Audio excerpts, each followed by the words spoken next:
story time.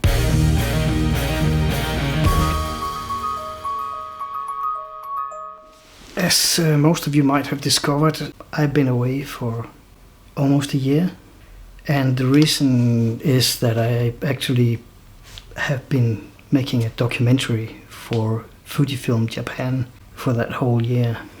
On top of that, I also made a movie for Jonas Rask in the presentation of the Fujifilm X-Pro3, and also made the presentation movie for the product itself. This video is more or less about how it is to actually be a director of such a big project.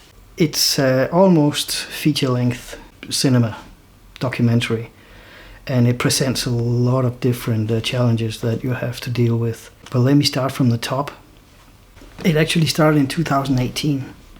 In 2018 I made a short artsy sort of video for Jonas Rask featuring, I think it was GFX 50R.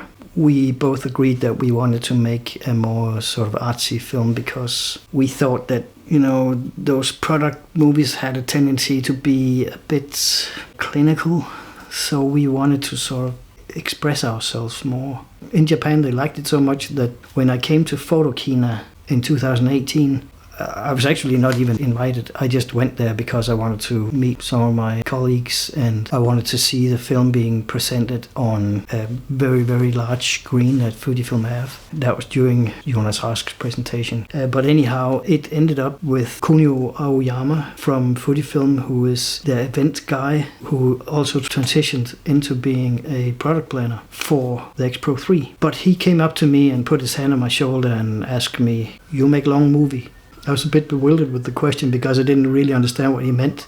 If he asked that I did long movies or whatever. So I didn't really know what to think. I just said that, yeah, but I've been making, you know, films of different length. I wasn't sure what he was on about. And it took a while before I found out that he actually asked me to do a full feature-length film. He also asked me what I thought of Mindy. Mindy was also in Photokina 2018. She held a speech about her project that was called Forbidden Tattoos. I'll try to put the link in below because I liked the way she told that story. That was really interesting. So he asked me, "Do you like this?" And I said, "Yes, I do like her way to tell stories. Of course, I have a different style than she has visually. But I liked the way she presented that story, and also liked her narration, her voice. I was invited to join Fujifilm and all the ex-photographers and all their staff in an event later that evening. And that evening, me and Mindy, by chance, sat next to each other. Kunio came over to our table and asked again if we wanted to make a long movie. And it was quite a party. So me and Mindy was talking, does he really mean this? And we were still quite bewildered. And also when we got back home, we were like, I think they actually asked me to do a movie. I mean, a real one, a long one. So that was quite a thing. But to move on from there, we went to a meeting in Japan later, a couple of months later. We went there and just sat down and talked about it. And I was given the role as director. And Mindy was giving the role as scriptwriter. That was the definition for us two. And then we had some debates about economy and so, you know, how much would it cost? And, you know, that's a very open question. How much will things cost? It depends on so many factors. What is the responsibility of being a director of a film? You know, I have to make many decisions. I had to make decisions about the style of the video. Of course, I talked to Mindy about the style of the video. What should the story in general be about? How it was presented from Japan was they wanted a film about the ex-photographers and Fujifilm and how they sort of interacted with each other. During the process, that changed. And I'm a bit of a skeptic, like in general. I always see the worst things. You know, I always notice what could go wrong and sort of calculate. So in the process, when that happened, I had already taken into account that that thing could happen. So I was sure I had enough footage to cover any direction that film could take, which meant that I ended up having 30 terabytes of footage, which is not a little, that's quite a lot. But anyway, I was prepared for that. And then I had to figure out, what crew do we need, and what is the advantage of being a crew or a few people. Of course, you move around a lot easier if you're just two people. The people we had to interview was located in Australia and the Philippines and Singapore and Japan and Montreal and Europe, in England, Denmark, France. So we had to travel quite a bit. In the beginning, there was a lot of photographers that we thought about, but when the Japanese decided to move in a different direction, we had to cut a lot of people out. We have been talking about how we wanted to build the story, and we had people that were very different, to have like fast street photographers and people who were really slow and just thinking a lot, being those types, to sort of have this dynamic. But we had to totally get rid of all those ideas and had to actually work out a new script. And the script in a documentary is like, you have to move in a certain direction, but you can never be sure what you will get. You can never be sure that you get what you want. Mindy have a lot of experience as a journalist and as a writer, and she also suggested that she, ordered tickets and hotels and stuff, and I was like, please do. That will take a lot of weight off my shoulders, because I have to be 100% focused on, the equipment, the technical management, so that she could do the production management and I could do the technical management. Just made it so much easier, and we could totally focus on what we do best. I wanted to give her space to do that, and of course she gave me complete space because I'm such a huge nerd. And I had to prepare a lot. My rig is pretty up there. It is pretty handy. And I actually had two rigs I was traveling with. So I had a little tight rig I could move around with to, late parties and stuff, because we were always invited to hang out with people. And I didn't want to miss an opportunity. So I was always carrying a camera. But I couldn't always carry the big one, so I had to also have a smaller rig that I moved around with. And the small one was just an XT3 with an 18-55, but you can do so much with that. And the big one is the one where I really could concentrate on getting really high quality footage. Because my take on this film was that I wanted it to be a lot like Fujifilm itself.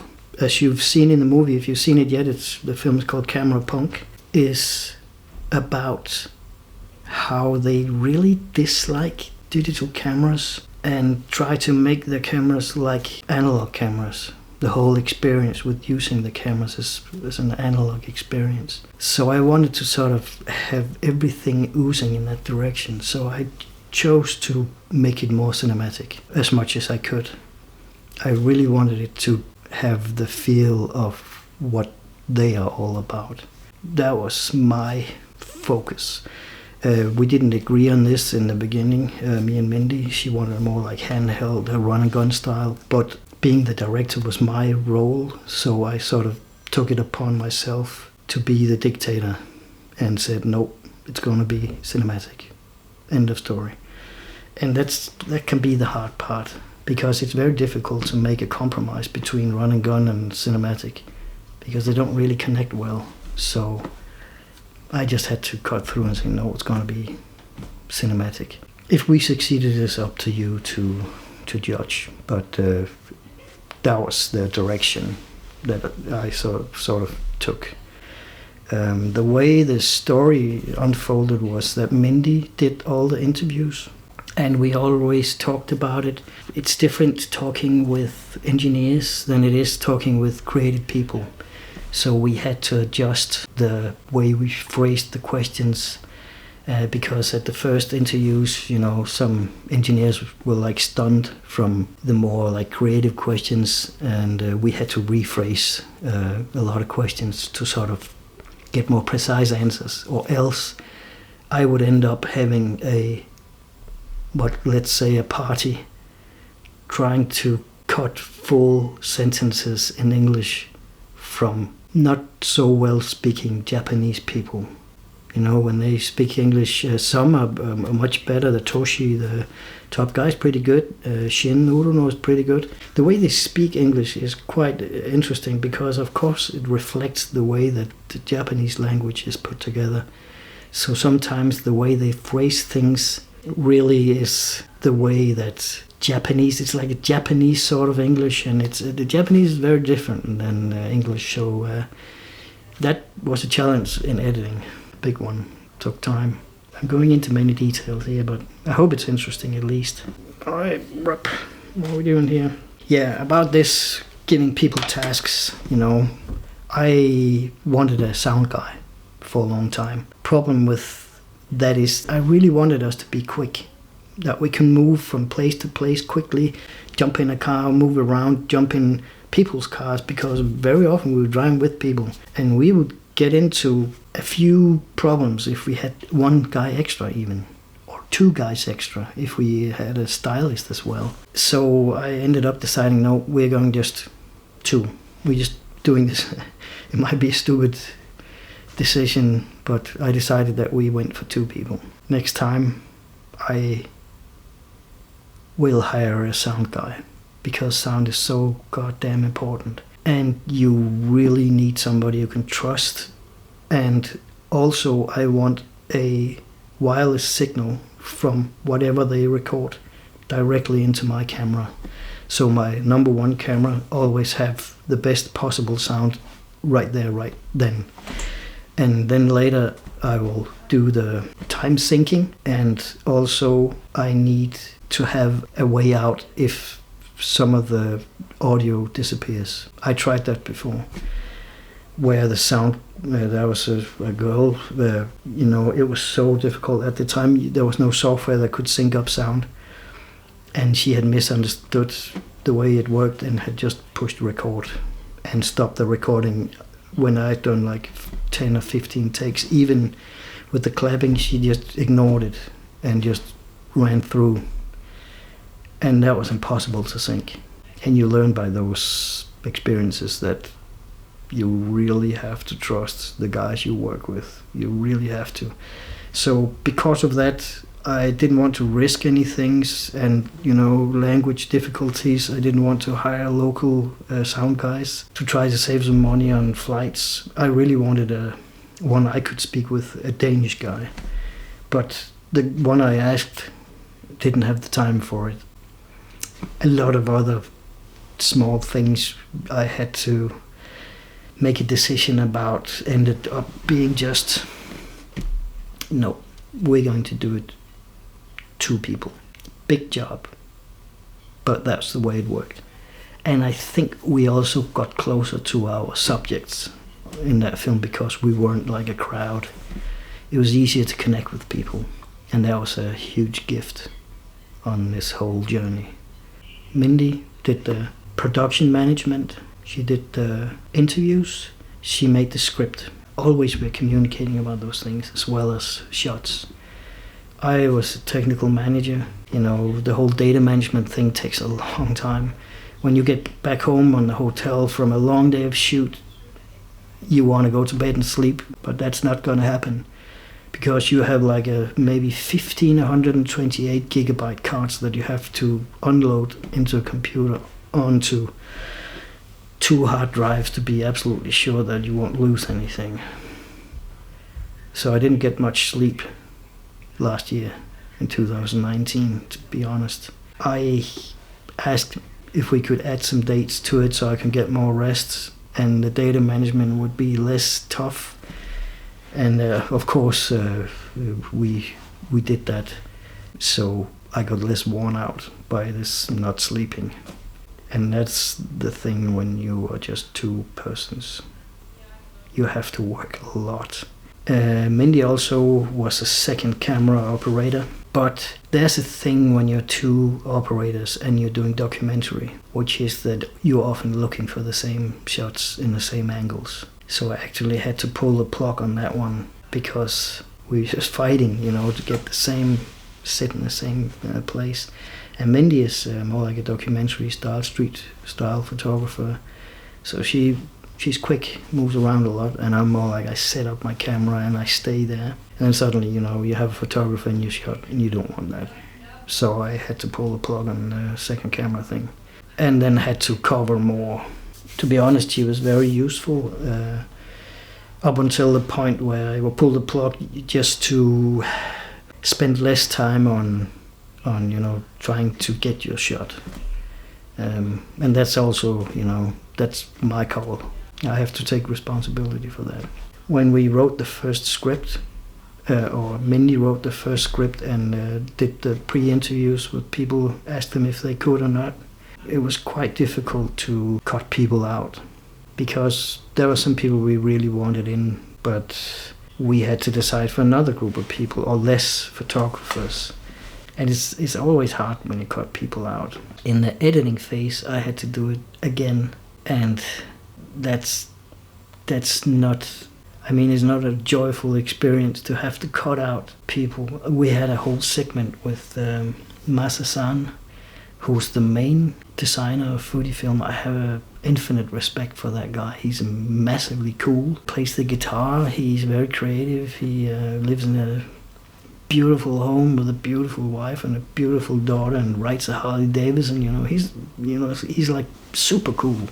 But when I was editing, I had to cut him out completely because it was just adding to repetition. There's a tendency to repeat a lot of stuff, and you don't really need to repeat stuff. You don't need different guys to say the same thing unless it's like a mystery or you need more witnesses. But in this case, you don't need more people to say the same thing. And he was not actually involved in the design phase of the X-Pro3. Of course he has his say, but was not really the designer. That was Ikegami, that was the designer. I had to decide to cut him out. And I wish I didn't have to. But the film would have gone on for 2 hours if I didn't take the hardcore decision in the end to say, no, we're going to remove this part and remove that. I was like the script executioner. I was killing parts of the script to make the ends meet, to not have the film being too long, not having too much repetition. Sometimes you have to take hard decisions, and sometimes you don't really want to take them. It's like killing your darlings, but I guess that's part of it. Yeah. Maybe I should do, like a behind-the-scenes story of how it was to actually go the places we went. We were in places that a lot of employees from Fujifilm has never been. We were on the factory that makes the top and bottom plate of the X-Pro3 in titanium. And that's a secret factory. I can't even tell you the name of that factory. I can't tell you where it is. That's a trade secret, because titanium is a difficult material to work with. It's like stainless steel, it's super tough. I really want to tell a lot of those stories because they're quite interesting and entertaining, but maybe I should make another video about that. I think I should. Being the director for this project was, of course, nice. You get to call the shots, but also demanding because I decided to hire basically myself for the whole project. And of course, Mindy, who I already talked about what her part was in this, and she was very good at keeping my spirit up when I was getting tired. Also, we communicated all the time about, the script and the editing. But I hired myself as an editor because if I had another editor, we might not have been able to reach the deadline. When we had ended filming, of course, Mindy had to finish the script from everything we had. And when she was finished with it, then I learned that I had to produce a edited version for an event in Japan 2.5 weeks after the script was done. And that's impossible. It just can't be done. A team spends like 16 weeks on getting stuff like this done. The easy thing about being one guy is that I don't have any communication problems. I can edit stuff, and I agree with the director because that's also me. I can color grade in the way that I want to without asking anybody. We don't have to communicate. I actually wrote the music, the main theme, on a plane back from Japan. You know, I had this idea, wrote it down, came back and just recorded that idea and had the bass structure of the soundtrack. But it takes a long time to actually put music under 83 minutes of documentary film. And I had to do all that in 2.5 weeks. So after some debating forth and back, and I couldn't imagine how I possibly could edit that film in such a short time. So I ended up sitting like 16 hours a day editing and then sleeping. Going back to work, sleeping, going back to work. That's really tough on your body. Even though it sounds like not a lot, in 2.5, 3 weeks, somewhat. Man, that was tough. I don't want to do that ever again. In the future, that it will be in the contract that says if you need a film that's this long, editing takes this amount of time. Unbelievably tough. But I actually managed to do it. And I delivered a non-finished product for a showing in Japan. I saw the pictures from that place and it was just amazing. What an incredible place. But when that showing was over, I had to take like a couple of weeks off. And I also had to get some help with my legs that had shut down completely from that editing session. I started training Brazilian Jiu-Jitsu again. You know, started eating properly and trying to get back in shape. But it was pretty tough. It was pretty tough. There was also some deaths and not so nice things that happened at the time. But no matter that, after I had sort of gotten my health back on track, I took up the work again for making a proper edit and doing it, you know, in the way it should be, like a final cut. I suddenly understood why you have so many final cuts and director's cuts out there, because you can edit a film in any way you like. You can make people look stupid, no matter what they say. You can make people sound super intelligent. So for me, my quest was to make an honest portrait of the participants in that film. Because the way we were treated, the way we were taken in and into people's homes and hearts, and that was the most amazing experience from that film. Also seeing other places that you've never been to before. I've never been to Australia, and I mean both Megan Lewis and Mr. Kevin Cooper that followed us around. I mean, that was just an amazing experience, and such beautiful people. I mean, meeting Patrick in his own home, and Francis Belfort in Canada, and the war photographer Eric Bouvet, who's just an amazing character. Kevin Mullins in England, and I mean all the guys. That's the thing that was the biggest gift from making this movie, was meeting those people. And I really wanted to portray them honestly, and that was my job as an editor, to portray them as honest as possible. Editing the Japanese guys who speaks English and have trouble with English, that was a difficult task, because it's when you don't speak your first language, actually like I'm doing now, it's easy to sound a bit less quick than you actually are, but have no doubt that those guys are super smart. I mean, they know exactly what they're doing, and they also know how to make things happen. Toshi knows exactly how to disrupt the usual Japanese structure of companies where you have this hierarchy. He gives a lot of trust into his workers and his employees because he trusts them. He knows they're really good at their job. And that was a great thing to experience, and I needed to portray that in an honest way. All in all, making this movie was an incredible experience. It was also extremely hard. It was long hours, it was tough, And you had to make so many decisions, even about how I packed my gear to actually be sure that it actually reached your destination. I had to, be sure that I had something to film with if my luggage didn't arrive. I was lucky enough that when I lost my luggage, it was on my way to Denmark. So I had a little bit of time to get it back. But that was pure luck. It was also quite lucky that I actually got home from Japan the last time I was there, because there was this typhoon. And it took me more than 4 hours to get to the airport in a taxi. And when we came there, the plane was still there actually. By total coincidence. It was delayed because they only had one lane open. But they didn't want to take our luggage. Until some old Japanese lady came in and told them, said, "You gotta open. And you gotta open now." She was tough. And then they opened it so we could give them our luggage and actually got home on the plane we were supposed to have left with like 4 hours earlier. So that was just one of the stories. I want to tell those stories in another video. This was just about, in general, how it is to be a director on a project like this, where I took some very different decisions than you would usually do in a project like this. Having a very tight unit is not that unusual, but doing the whole thing yourself, from filming, editing, making the music and composing the music and performing it yourself, the whole thing basically like a one-man army. I do know that we were two-man army, but when it came to the post-production, performing tasks were done by me. That's a mouthful. So would I do it again?